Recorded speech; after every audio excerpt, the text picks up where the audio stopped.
जोहार दोस्तों, सभी झारखंड वासियों का स्वागत है आपके अपने दास ग्रुप एजुकेशन में। मेरा नाम है कुंदन और आज हम जो कि कक्षा 10वीं का मोस्ट इम्पोर्टेंट जो कि है प्रश्न देखने वाले हैं, जो आप सभी के मंथली टेस्ट के लिए इम्पोर्टेंट रहने वाला है। कल यानी 4 अगस्त को आप लोग का मंथली टेस्ट होने वाला है। उस विषय में जो कि मोस्ट इम्पोर्टेंट प्रश्न हम लोग लेके आ चुके हैं।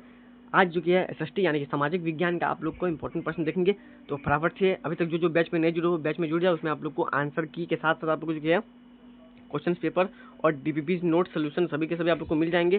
फटाफट डिस्क्रिप्शन में लिंक है बैच का, जाके बैच में जुड़ जाओ। जो बैच में हो उनको तो 2-3 घंटा पहले ही मिल चुका होगा। तो चलिए फटाफट वीडियो को स्टार्ट करते हैं। सभी DPP और नोट्स के लिए ज्वाइन कर सकते हो। तो चलिए फटाफट हम लोग वीडियो को स्टार्ट करते हैं और देखते हैं किस प्रकार के जो कि ये प्रश्न आप लोग के रह सकते हैं।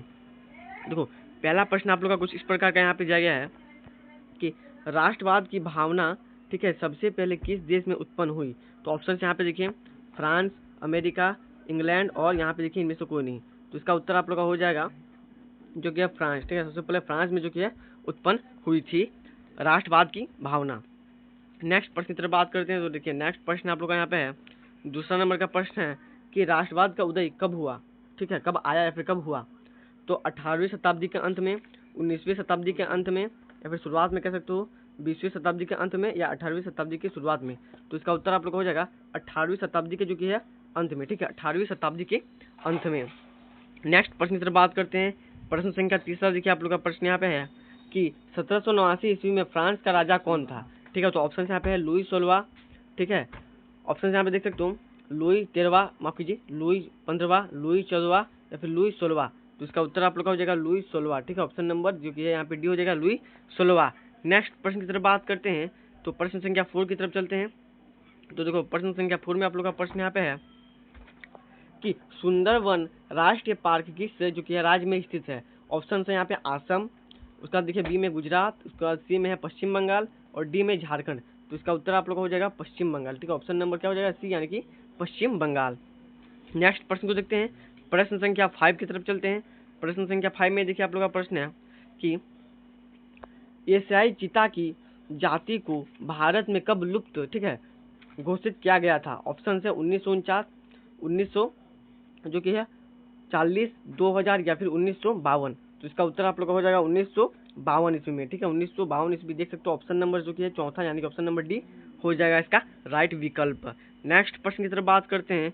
तो प्रश्न संख्या जो कि है 5 की तरफ चलते हैं, माफ कीजिए 6 की तरफ चलते हैं। तो 6 नंबर का प्रश्न आप लोग का यहाँ पे है कि देख सकते हो यहाँ पे टक्सल ठीक है नामक रसायन पेड़ों के किस भाग से प्राप्त होता है। देखिए ये प्रश्न जो कि है आप लोग कह सकते हो कि ये सिवाय प्रश्न है। ठीक है, सिवाय प्रश्न मतलब करंट ईयर प्रश्न यहाँ 2025 का जो प्रश्न था। ठीक है, उसमें ये जो कि है प्रश्न पूछा गया था। 2025 का जो एग्जाम होता है SST का, उसमें ये प्रश्न पूछा गया था।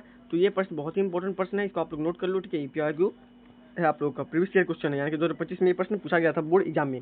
तो ऑप्शन यहाँ पे है पेड़ों की छाल, बी में है पत्तियां, सी में है देख सकते हो टहनियां और डी में उपयुक्त सभी। तो इसका उत्तर आप लोग हो जाएगा पेड़ों की छाल, ऑप्शन नंबर ए। ठीक है, और एक प्रश्न था यहाँ पे देखिए, ये आप लोग का जो ये चौथा नंबर का प्रश्न है, ये भी प्रश्न आप लोग का इस साल पूछा गया था। ठीक है, तो उसी के स्वरूप में ये प्रश्न आप लोग का पूछा गया। ठीक है, तो चौथा नंबर का प्रश्न और जो छठा नंबर का प्रश्न, ये दोनों प्रश्न इंपॉर्टेंट प्रश्न है और दोनों प्रश्न जो कि आप लोग का 2025 के बोर्ड एग्जाम में आया था। ठीक है, तो दोनों प्रश्न को आप लोग याद कर लेना। अब बढ़ते हैं सब्जेक्टिव प्रश्न की तरफ। देखिए सब्जेक्टिव प्रश्न जो कि ये आप लोग का 2024 का जो कि है प्रश्न है। ठीक है, ये आप लोग का 2024 में पूछा गया था। ये प्रश्न 2024 के बोर्ड एग्जाम में आया था। ठीक है, कब आया था 2024 के बोर्ड एग्जाम में।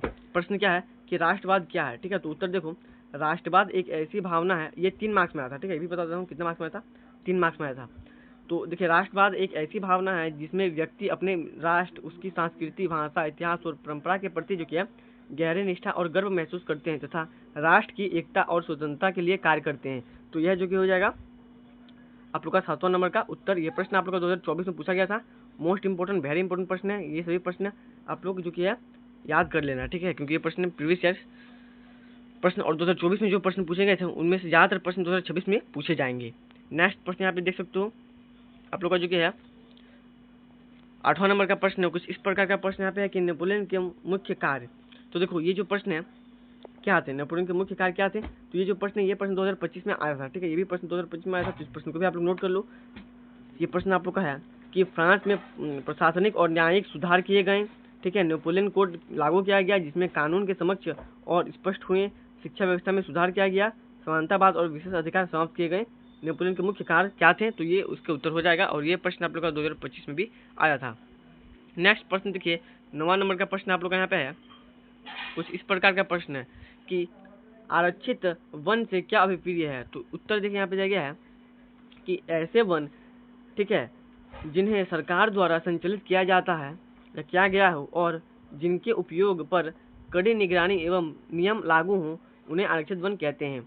यह लकड़ी कटाई, शिकार या अन्य दोहन बिना अनुमति के नहीं किया जा सकता, ठीक है, सरकार से अनुमति लेना पड़ेगा। तो ये 9वां नंबर का उत्तर हो जाएगा। अब बढ़ते हैं 10वें नंबर के प्रश्न की तरफ। तो देखिए 10वां नंबर का प्रश्न आप लोग का यहाँ पे है कि मानव के लिए वन किस प्रकार उपयोगी है। तो उत्तर देखो इसका किस प्रकार का है। तो मानव के लिए जो कि है वन किस प्रकार उपयोगी है। तो मानव के लिए वन निम्नलिखित प्रकार से उपयोगी है। ये आप देख सकते हो 4 मुख्य बिंदु दिए गए हैं। पहला, वनों से लकड़ी, ठीक है, वनों से लकड़ी, ईंधन, औषधियाँ और खाद्य सामग्री प्राप्त होता है। दूसरा, पर्यावरण संतुलन बनाए रहता है। तीसरा, जलवायु में को जो कि है नियंत्रित करते हैं और वर्षा लाते हैं। चौथा, जंगली जीव होते हैं का आवास स्थल होता है। तो ये जो कि है वन मानव के लिए इस प्रकार से उपयोगी बन सकता है। लास्ट के 2 प्रश्न को देख लेते हैं, ठीक है, दोनों प्रश्न को हम लोग देख लेंगे। लास्ट में जो 2 प्रश्न है 11 और 12, देखो ये प्रश्न है, तो ये प्रश्न भी इंपॉर्टेंट प्रश्न है। देखिए यहाँ पे 11 नंबर का प्रश्न कि मारियान और जर्मनिया कौन थे, उनका चित्रण क्यों महत्वपूर्ण था। तो देखिए ये जो प्रश्न था, ये प्रश्न आप लोग को 2023 में पूछा गया था, ठीक है, 2023 में आप लोग को पूछा गया था। 3 मार्क्स में ये प्रश्न पूछा गया था, ठीक है, 3 मार्क्स में पूछा गया था कि मारियान और जर्मनिया कौन थे। तो 3 मार्क्स में 2023 में पूछे गए थे। तो ये भी इंपॉर्टेंट प्रश्न है। देखिए मैं सभी प्रश्न का जो कि PIQ कराता हूँ ताकि आप लोग समझिए कौन सा प्रश्न इंपॉर्टेंट है और कौन सा इंपॉर्टेंट नहीं है। तो ये प्रश्न बहुत ही इंपॉर्टेंट है, इसको आप लोग कर लीजिएगा। तो उत्तर देखिए यहाँ पे दिया गया है कि मारियान फ्रांस में स्वतंत्रता और गणतंत्र का प्रतीक महिला पात्र है, ठीक है। जर्मनी में एकता और राष्ट्रवाद का प्रतीक महिला पात्र है। उसका देखिए दोनों का महत्व भी बताया गया है कि क्या महत्व था। तो महत्व, इन प्रतीकों ने जनता में राष्ट्रवाद और स्वतंत्रता की भावना को मजबूत किया और राष्ट्रीय एकता के लिए जो कि प्रेरणा दी। तो इस प्रकार जो कि इसका उत्तर हो जाएगा। चलिए नेक्स्ट प्रश्न को हम लोग देख लेते हैं। अंतिम प्रश्न आप लोगों का यहाँ पे है, ये आप लोग का 2024 का प्रश्न है, ठीक है, ये 2024 में पूछा गया था। 2024 में ये प्रश्न पूछा गया था, इसलिए प्रश्न इंपॉर्टेंट है। तो इस प्रश्न को भी आप लोग जो है याद कर ही लेना। हालांकि आप लोग के मंथली टेस्ट से तो ये इंपॉर्टेंट है, क्योंकि मंथली टेस्ट में तो ऐसे प्रश्न आते ही आते हैं, लेकिन ये सब प्रश्न और भी इंपॉर्टेंट रहने वाला है। देखिए जैव विविधता क्या है, यानी कि जैव विविधता की परिभाषा पूछा है और यह मानव जीवन के लिए क्यों महत्वपूर्ण है। तो उत्तर यहाँ पे है, सबसे पहले जैव विविधता की परिभाषा कि किसी क्षेत्र में पाए जाने वाले विभिन्न प्रकार की जीव प्रजातियां, पौधे, सूक्ष्म जीव और पारिस्थितिक तंत्रों की विविधता को जैव विविधता कहते हैं। और इनका महत्व भी हम लोग देख लेते हैं, क्या महत्व रहने वाला है। तो महत्व यहाँ पे देख सकते हो दिया गया है। महत्व, खाद्य, औषधि और कच्चे माल का स्रोत, पर्यावरण संतुलन बनाए रखना, ठीक है, जलवायु एवं जल चक्र को नियंत्रित करना और वैज्ञानिक अनुसंधान और सांस्कृतिक मूल्य को बढ़ावा देना। तो ये जो कि इसका उत्तर हो जाएगा। बहुत ही जबरदस्त प्रश्न था, इंपॉर्टेंट प्रश्न था। आई होप आप लोग जो कि है इस प्रश्न को कर लेना। तो आई होप आप लोग को ये वीडियो जो कि अच्छा लगा होगा। ऐसे और मजेदार वीडियो के लिए हमारे यूट्यूब चैनल को सब्सक्राइब करो, ठीक है, और वीडियो को जो कि हाइप करो। ऐसे मजेदार वीडियो आप लोगों को जो कि हमारे यूट्यूब चैनल के माध्यम से मिलता रहेगा। और जो बैच में ज्वाइन नहीं हो, फटाफट से जाकर बैच में ज्वाइन कर लो, ठीक है। सारे की सारी जो कि इन्फॉर्मेशन आप लोग को जो कि है डिस्क्रिप्शन में मिल जाएगा। तो आशा करता हूँ ये वीडियो अच्छा लगा होगा। इसके बाद आप लोग को साइंस का भी वीडियो मिल जाएगा। मिलते हैं नेक्स्ट वीडियो में, तब तक के लिए जय हिंद, जय भारत।